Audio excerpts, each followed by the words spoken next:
Hi, everybody. Hey. Welcome to the White Hatter YouTube news show. I'm Brandon. And I'm Darren. We got a very interesting show. But before we get going, I need to change the persona.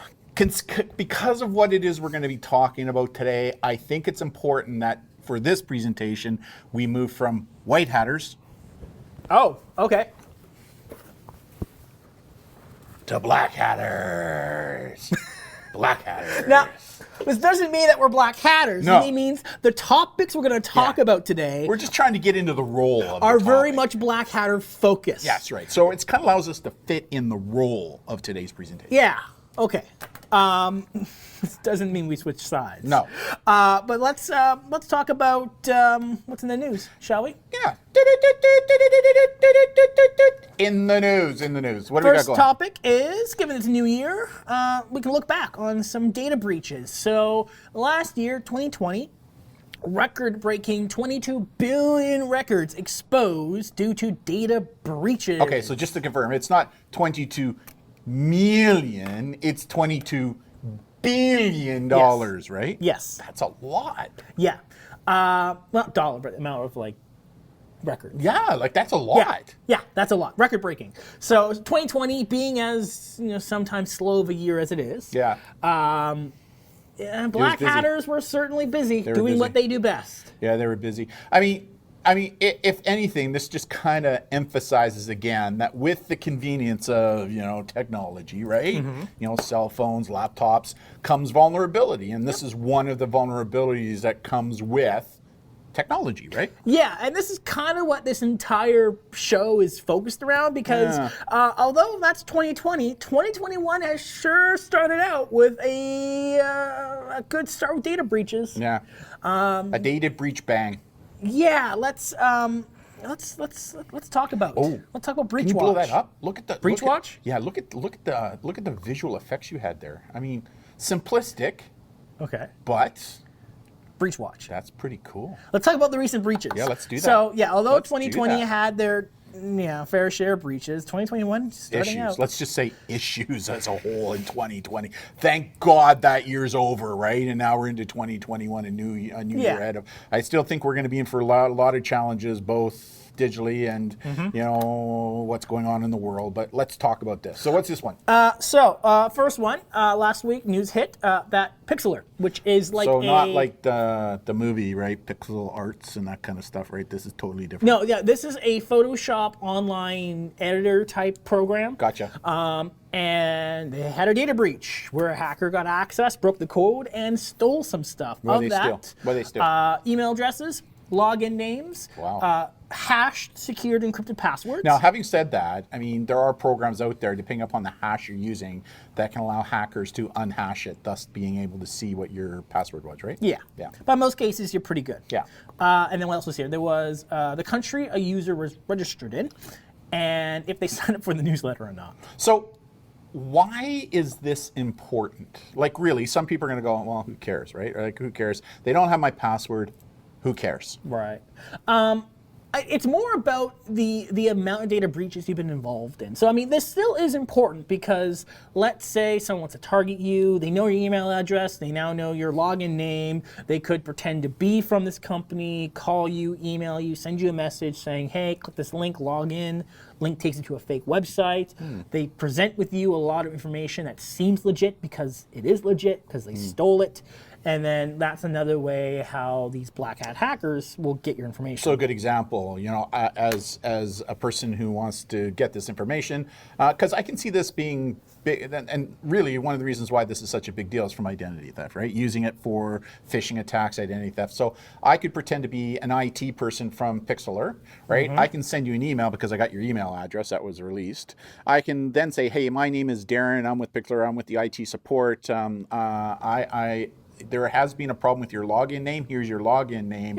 Yep. And as a result of that, we mentioned this in our newsletter. Here's the link to our newsletter, but we need to relook at your passwords as well. Can you please connect with us? And here's a link. Yeah. Right? Yeah. basically tricking you, scamming you into clicking Yeah. something that provides you where you then provide more information than you should. So, Because the more information I can use as the hacker, as the criminal, the more personalized I can make it, the more it breaks down the disinhibition effect that the internet has. I mean, human nature is such that the more information I know about you, the more likely it is you're going to trust me, right?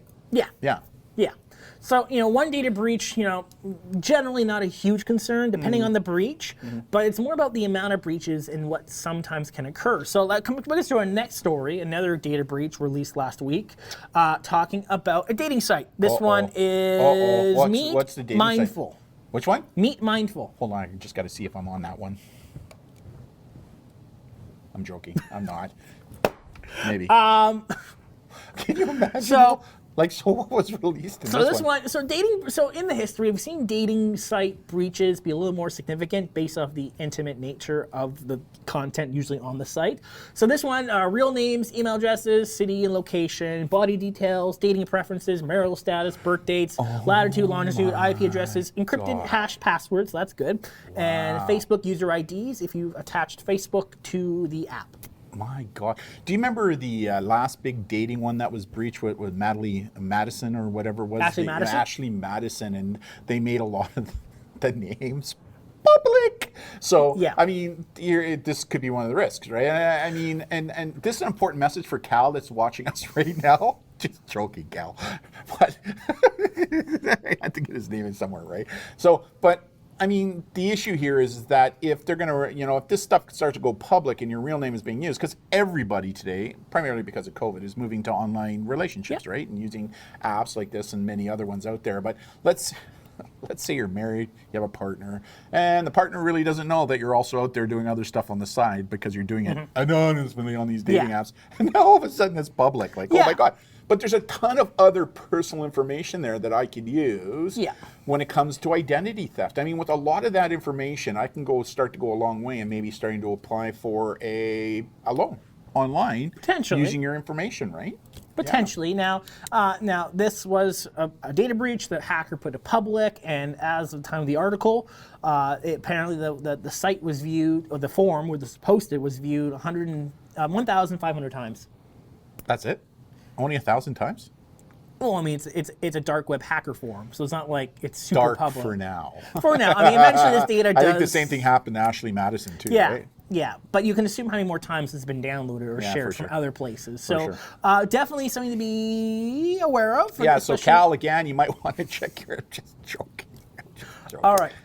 Next news story. Again, it's very much a theme today. And that's Nitro PDF. Great name. It's a name of an animal we know. I'm not going to get into the details. It's the name of your cat. Well, now you just told everybody what the name of my cat is. Well, that's fine. All right. But I use it as a password. No, you don't. I know. No, you don't. I know. No. I know. A lot of people do, though, right? I know. You forget your password. You put in. They ask you if you need to remember what's the name of your first cat, what's the name of your first dog, what's the name of your first car. It is amazing how many people put the names of their animals in there, right? It's like OMG. Data breach here. Now, this one originally happened in 2020, but apparently more data has been uncovered from the breach. So Nitro, it's a PDF app, so it allows you to make PDFs, sign PDFs, that kind of thing. And some PDFs can be pretty private or confidential. Depending on what they are, yes. So in this breach, there was email addresses, full names, encrypted hash passwords, which is good, titles of documents, the company name if they were attached to a company, and now potentially 1 terabyte of document files. Now, this is interesting because originally in 2020, when this data breach happened, the company said no PDF documents were released. However, upon security researchers finding a hacker, same hacker, offering a terabyte of documents that they claim is from this, and they're selling it for auction online on a dark, deep hacker site. So Nitro was an LLPOF? Liar, liar, pants on fire. We don't know for certain. But the hacker is auctioning off right now for $80,000. So he's got a bid for $80,000 already. That's what it would... Well, when you think about it, depending upon who the company is and what the PDF file may be, and maybe corporate secrets, holy moly. So yeah. So is it a better option than because obviously this is a cloud storage platform. Right. Would it be safer for companies rather than using these cloud storage platform solutions, using their own server on site to help reduce the risks? I guess it depends on, I mean, if you're a large organization, probably yes. But if you're a smaller, mid-sized, independent contractor, I mean, you may not have the infrastructure knowledge to set it up yourself. But I mean, there are some great home or small office solutions that that are kind of easy walk-through, set up your own sort of wireless network station. Do you know much about this company? Like, were they in some of the big players, or were they a smaller player in the according field? to the 2020 data breach, there were a couple companies. I think Microsoft was on there as well. In terms of companies who, in the company name section, you can see, now, does that mean that it was a company that had the account or someone who worked for the company? Exactly. I mean, we don't know for certain, but there were some interesting company names that were in that data field. So it does make sense, though, that as a company, if you're looking to move to a cloud storage solution, you want to make sure that you go with a bigger name company, because the bigger name companies probably have better security and encryption put in place. Yeah, but the bigger name companies are being targeted more by the hackers. Yeah, but don't you think, I agree, but don't you think that most of the hacker types are going to go for the low-hanging fruit, the ones that are smaller, less secure? Because you would think that, like IBM, Microsoft, Apple, they're going to be pretty challenging to get into, which I guess in and of itself is a challenge to some of the more experienced hackers out there, right? Yes. But don't you think they're going to go for the more of the low-hanging fruit out there because it'd be easier to go for? Potentially. Just saying.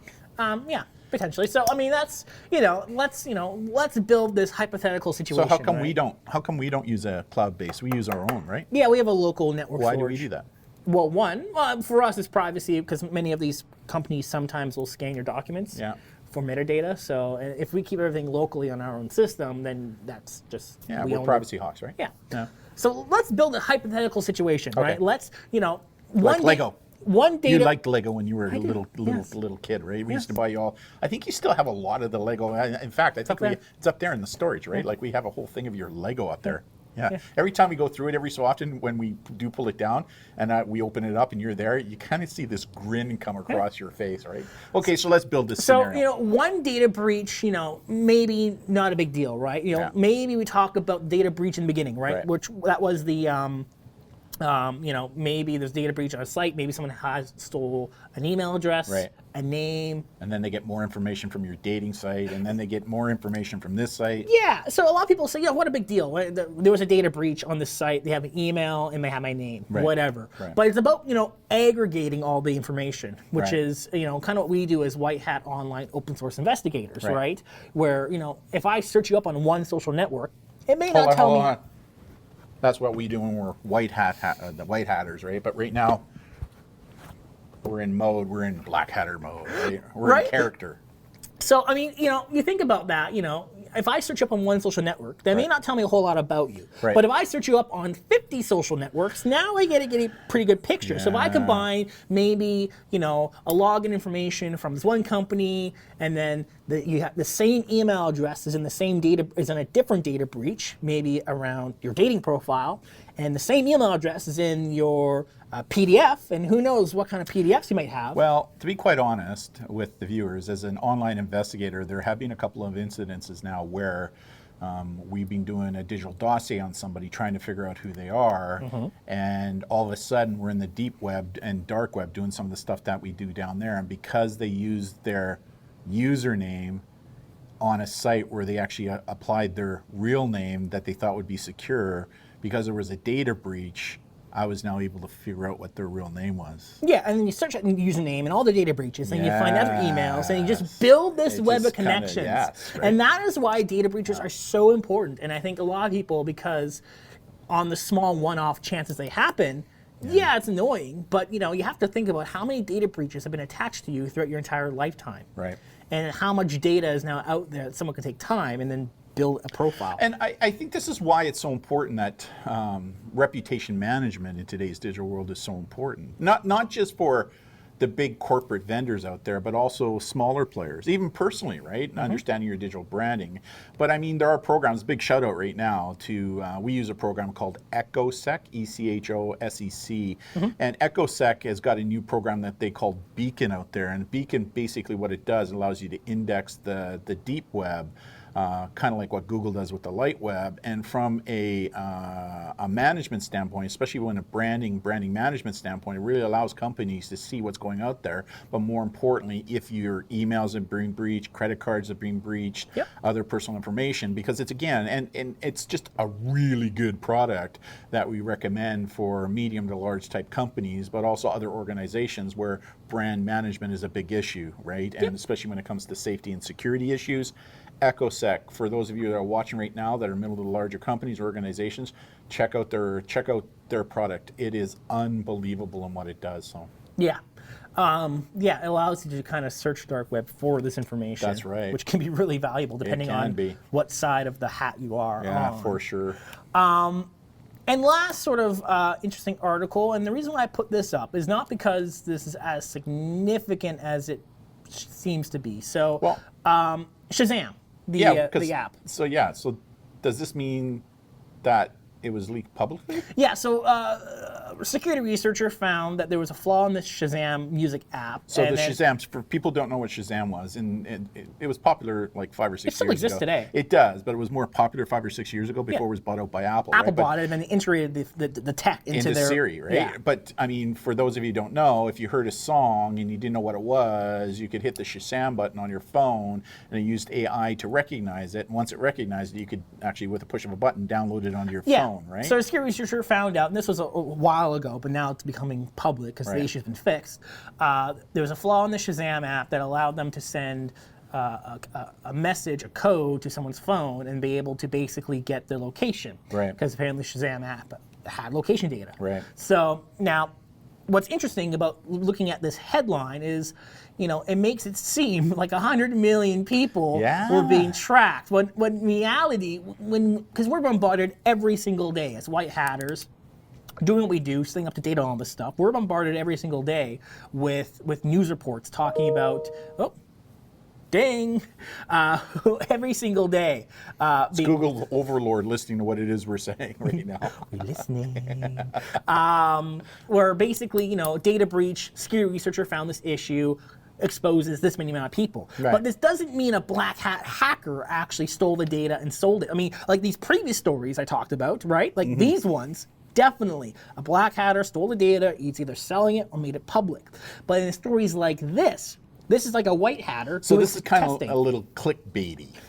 Yeah, a lot of data breach headlines are very clickbaity because they makes it seem like now what does clickbaity mean to people who are watching and don't know what it means? Basically clicking a headline because it makes you sound really interesting. And you go, I want to click that because it's super cool and I gotta click on it. 100 million. Oh man, I gotta click that. I must be a part of that.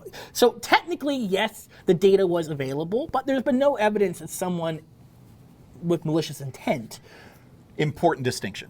Yes. Important distinction. And I think I keep getting to the point where Mum says it best. People never read, right? And so what happens with a lot of these type of headlines is people read the headline, but they actually don't read the article. But more importantly, even if they do read the article, they're not thinking critically about it and doing a background search. I mean, that's one of the things I kind of admire about you. You don't necessarily believe what it is that you're reading. You like to do fact checking, right? And here's a good example where, you read this and go, oh my God, and people are going to make assumptions without reading the article and doing the background. Yeah, or even articles in the text don't make distinctions about what occurred, right? It was a security researcher doing some testing on the app, found an issue, reported the issue, going, hey, this exposes 100 million people. Right. Oh boy, they're not. Right. Or another example, there's people like Cal that if it's not written in crayon, they can't read it. Digging on Cal again. I got you again, Cal. Anyway, only imagine what they're going to comment on this video.